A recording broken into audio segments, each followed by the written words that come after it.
भाग 2। विष्णु लोहिया नगर पहुंचा, जो सिविल सेवाओं के लिए कोचिंग सेंटरों का केंद्र था। वहां मौजूद कोचिंग सेंटरों की संख्या देखते ही वह अचंभित हो गया। कितनी संख्या अधिक है!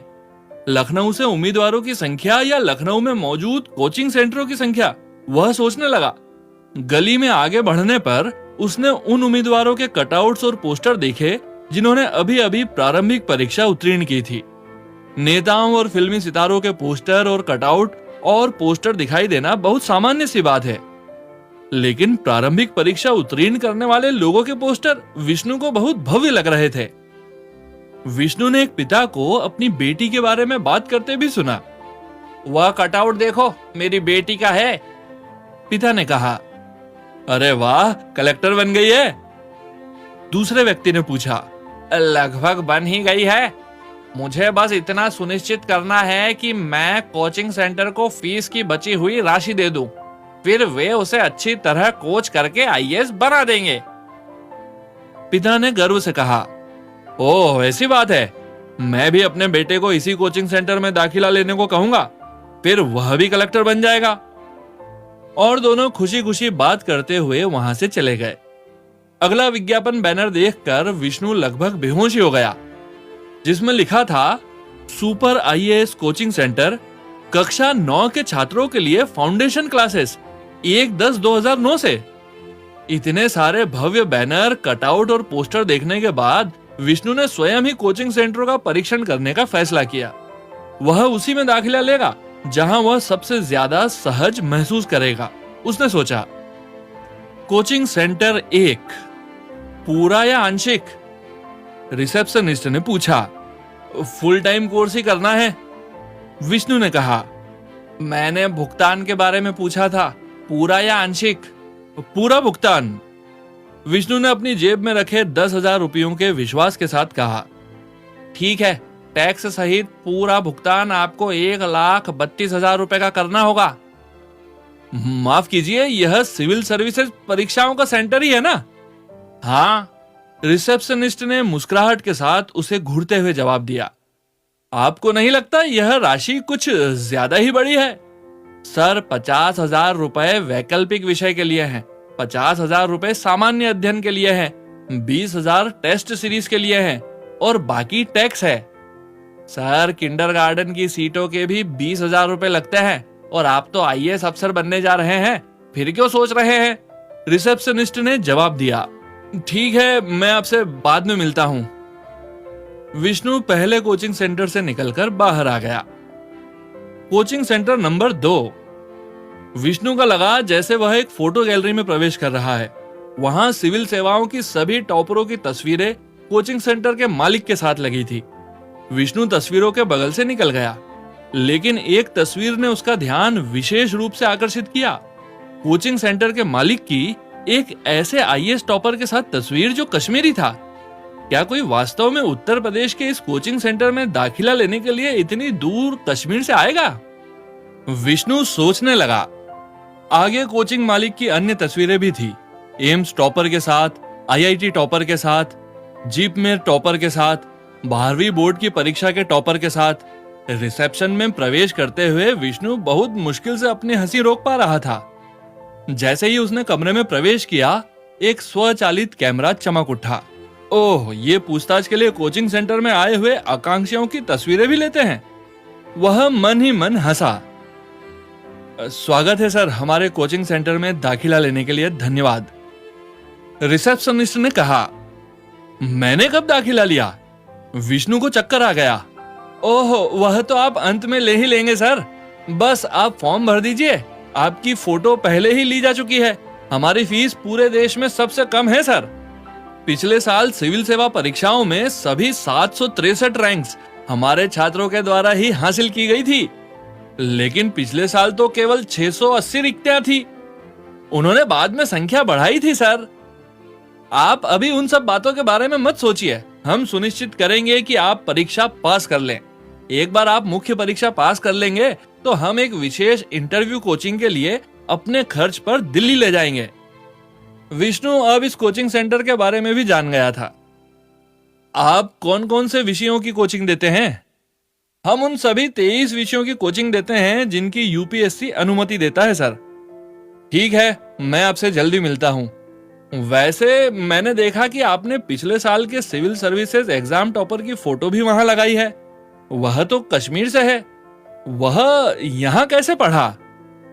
उसने कॉरेस्पॉन्डेंट कोर्स से पढ़ाई की थी सर। तुरंत जवाब आया। विष्णु बिना एक शब्द बोले वहां से निकल गया। उसे समझ में नहीं आ रहा था कि उसे हंसना चाहिए या बुरा महसूस करना चाहिए। उसने फैसला किया कि वह पहले कोचिंग सेंटरों की समीक्षाएं देखेगा और फिर उसे जो सबसे ठीक लगेगा उसमें दाखिला लेगा। उसने अपनी कार स्टार्ट कर दी और तभी उसने हरी को देखा। हाय हरी, कैसे हो? हाय विष्णु, आजकल टेबल टेनिस खेलने नहीं आ रहे हो? क्या बात है? क्या तुम्हें फेल होने का बुरा लग रहा है? अरे नहीं यार, बस मैंने थोड़े दिनों की छुट्टी ली है, जल्दी ही आना शुरू करूंगा। वैसे तुम कहां जा रहे हो? विष्णु ने पूछा। Super best coaching centre, prelims के उम्मीदवारों के साथ मेरा एक इंटरेक्टिव सेशन है। अब जबकि मैंने प्रीलिम्स पास कर लिए हैं, मैं उनका मार्गदर्शन कर सकता हूं। हरी ने पास में लगे एक पोस्टर की ओर इशारा करते हुए कहा। Super best coaching centre, prelims topper Hari के साथ इंटरेक्टिव सत्र, प्रवेश शुल्क 100 रुपए। बाय हरी, मुझे नहीं पता था कि ये लोग प्रीलिम्स के अंक और टॉपरों के नामों की घोषणा भी करते हैं। मुझे तो सच में लगता था कि वे केवल इतना बताते थे कि आप पास हो गए हैं या फेल। खैर, तुमसे जल्दी मिलता हूं, विष्णु ने मुस्कुराकर कहा और कार घर की ओर बढ़ा दी। दाखिला ले लिया? विष्णु घर पहुंचा तो उसके पापा ने पूछा। नहीं, सभी के सभी अजीब से हैं। उनमें से ज्यादातर या तो उम्मीदवारों से पैसे ऐंठना चाहते हैं या उन्हें और अधिक प्रसिद्ध और पैसा पाने के लिए प्यादों की तरह इस्तेमाल कर रहे हैं। कोचिंग सेंटर का यह पूरा धंधा आज बहुत बड़ा पैसा बनाने का उद्योग बन चुका है, विष्णु ने उदास स्वर में कहा था। तो तुम क्या सोच रहे थे? वे लोग यह काम चैरिटी के रूप में करते हैं? सभी पेशे आज पैसे कमाने के उद्योग बन गए हैं। आखिर मैं भी तो अपने मरीजों से पैसे लेता हूँ। हाँ, लेकिन आप बहुत ज्यादा फीस नहीं वसूलते। आप नाम मात्र की फीस लेते हैं और फिर भी अपने मरीजों का पूरा ध्यान रखते हैं और बढ़िया इलाज करते हैं। इसी तरह कोचिंग सेंटरों की फीस लेने में कुछ गलत नहीं है। किसी को दान नहीं चाहिए, लेकिन फीस उचित होना चाहिए और उनका काम अच्छी गुणवत्ता वाला। यह बात वे भूल रहे हैं। केवल एक दो जगह जाकर सभी कोचिंग सेंटरों के बारे में एक जैसी धारणा मत बनाओ। वहां कुछ अच्छे सेंटर भी होंगे। अपने दोस्तों से बात करो, इंटरनेट पर कुछ समीक्षाएं ढूंढने की कोशिश करो। तुम्हें निश्चित रूप से एक अच्छा कोचिंग सेंटर मिल जाएगा, उसके पापा ने कहा। ओके पापा, उपदेश संख्या 14,324 के लिए शुक्रिया, विष्णु ने कहा और अपने कमरे में चला गया। वह अपना लैपटॉप लेकर बैठ गया और लखनऊ में मौजूद कोचिंग सेंटरों की सूची देखने लगा। यह सूची उसका डिजिटल संस्करण थी जो उसने सुबह लोहिया नगर में देखी थी। उसने परीक्षा की तैयारी कर रहे अपने कुछ दोस्तों से बात की और कुछ ऐसे लोगों से जिन्होंने प्रीलिम्स परीक्षा उत्तीर्ण कर ली थी, बेशक हरी से नहीं। और उन्होंने उसे ग्रेट माइंड्स कोचिंग सेंटर्स जाने का सुझाव दिया। उन्होंने उसे नए वैकल्पिक विषय के रूप में लोक प्रशासन यानी पब्लिक एडमिनिस्ट्रेशन का चुनाव करने की सलाह भी दी, जो विष्णु अपनी ओर से पर्याप्त शोध करने के बाद खुद भी करना चाहता था। तो फैसला ग्रेट माइंड्स के पक्ष में हुआ और अगले दिन विष्णु वहां पहुंच गया। ग्रेट माइंड्स लोहिया नगर के केंद्र में था, 2 अन्य कोचिंग सेंटरों के बीच स्थित था। सेंटर की ओर जाते हुए विष्णु शालिनी के बारे में सोच रहा था। शालिनी से उसकी बात हुए 15 दिन बीत चुके थे। वे अपनी टाइम आउट की अवधि में थे और विष्णु दिन पर दिन और अधिक बेचैन और असुरक्षित होता जा रहा था। उसे यह भी महसूस हो रहा था कि उसके लिए शालिनी के दूर रहने और भावनाओं को समझने के विचार का सम्मान करना महत्वपूर्ण था।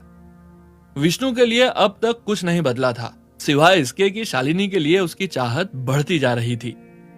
इन दिनों उनके बीच कोई email, Facebook, Twitter, WhatsApp, phone call, यहां तक कि निरर्थक सा लाल रंग का पोस्ट बॉक्स भी नहीं था। ग्रेट माइंड्स कोचिंग सेंटर की लॉबी भूतल पर स्थित थी, जहां एक सख्त सी दिखने वाली 55-56 वर्ष की चश्माधारी महिला ने विष्णु का स्वागत किया। गुड मॉर्निंग, कहिए, उसने पूछा। मैं यहाँ कोचिंग के बारे में पूछताछ करने आया हूँ और अगर मुझे ठीक लगा तो नामांकन करना चाहूंगा। ठीक है, हमारा सेंटर सामान्य अध्ययन और 4 वैकल्पिक विषयों लोक प्रशासन, भूगोल, मनोविज्ञान और समाज शास्त्र में कोचिंग प्रदान करता है। फीस, टेस्ट सीरीज, कर इत्यादि सहित प्रति विषय 5,000 रुपए है, लेकिन हम स्पष्ट रूप से प्रदर्शन उन्मुख हैं। हम नियमित परीक्षणों के अलावा हर 3 महीने में आपका मूल्यांकन करेंगे और अगर आपकी प्रगति संतोषजनक नहीं होगी तो आपको सीधे बाहर कर दिया जाएगा। ठीक है, मैं दाखिला ले लूंगा, लेकिन यह तो लगभग प्राइमरी स्कूल की तरह है। अब मैं समझा यहाँ ज्यादा भीड़ क्यों नहीं है। क्या हमें क्लास के लिए यूनिफॉर्म भी पहननी होगी?